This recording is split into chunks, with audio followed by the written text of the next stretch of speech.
कलयुग के 5 ऐसे सत्य जिन्हें भगवान श्री कृष्ण ने पहले ही बता दिया था। महाभारत काल में 5 पांडवों के मन में कलयुग के बारे में जानने की बड़ी इच्छा थी, इसलिए उन्होंने एक बार भगवान श्री कृष्ण से पूछ ही लिया कि हे वासुदेव, कलयुग में मनुष्य का जीवन कैसा होगा, मनुष्य के विचार कैसे होंगे और मोक्ष की प्राप्ति कैसे होगी। यह सब सुनकर भगवान श्री कृष्ण ने 5 पांडवों से कहा कि मैं तुम्हें इसका सीधा उत्तर तो नहीं दे सकता, लेकिन तुम 5 भाई जंगल में जाओ और जो कुछ भी वहां दिखे मुझे आकर विस्तार पूर्वक बताना। मैं तुम्हें उसका कलयुग में प्रभाव बताऊंगा।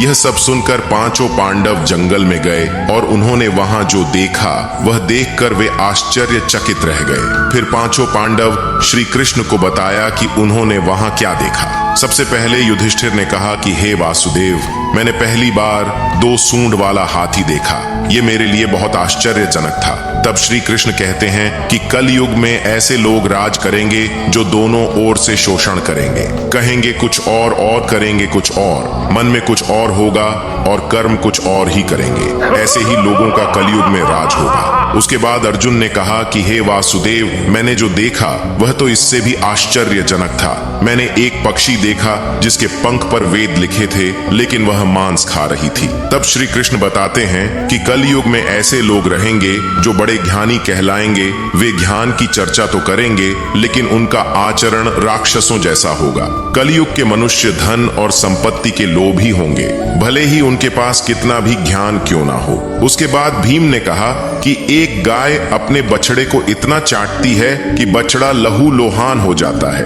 तब श्री कृष्ण कहते हैं कि कलयुग में माँ के बच्चों की प्रति ममता इतनी बढ़ जाएगी कि उन्हें अपने विकास का अवसर ही नहीं मिलेगा, जिसके कारण मोह माया में पड़कर वे बर्बाद हो जाएंगे। इसके अलावा जब किसी का बेटा घर छोड़कर साधु बनेगा तो हजारों लोग उसके दर्शन करने जाएंगे, लेकिन जब खुद का बेटा साधु बनेगा तो वे रोएंगे कि मेरे बेटे का क्या होगा। कलयुग में बच्चों के प्रति ममता इतनी बढ़ जाएगी कि उसे मोह माया और परिवार में ही बांध के रखेंगे। उसके बाद सहदेव ने कहा कि मैंने 7 कुएं के बीच में एक सूखा कुआं देखा, लेकिन यह कैसे हो सकता है। इस पर श्री कृष्ण कहते हैं कि कलयुग में मनुष्य फालतू की चीजों में अपना पैसा बर्बाद कर देंगे, लेकिन वह देखेंगे तक नहीं कि पड़ोस में कोई भूखा मर रहा है। इसके अलावा कलयुग में मनुष्य अच्छे अच्छे कपड़े पहनने, खाना खाने और घूमने में अपना सारा पैसा बर्बाद कर देंगे, लेकिन किसी के 2 आंसू पहुंचने में उनकी कोई रुचि नहीं होगी। इसके बाद नकुल ने कहा कि एक चट्टान सभी पेड़ पौधे को तोड़ रहा था, लेकिन वह एक छोटे से पौधे पर टकराकर रुक जाता है। इस पर श्री कृष्ण कहते हैं कि कलयुग में लोगों का जीवन पतन हो जाएगा। ऐसे में हरि नाम का एक छोटा सा शब्द उस पतन को रोक पाएगा।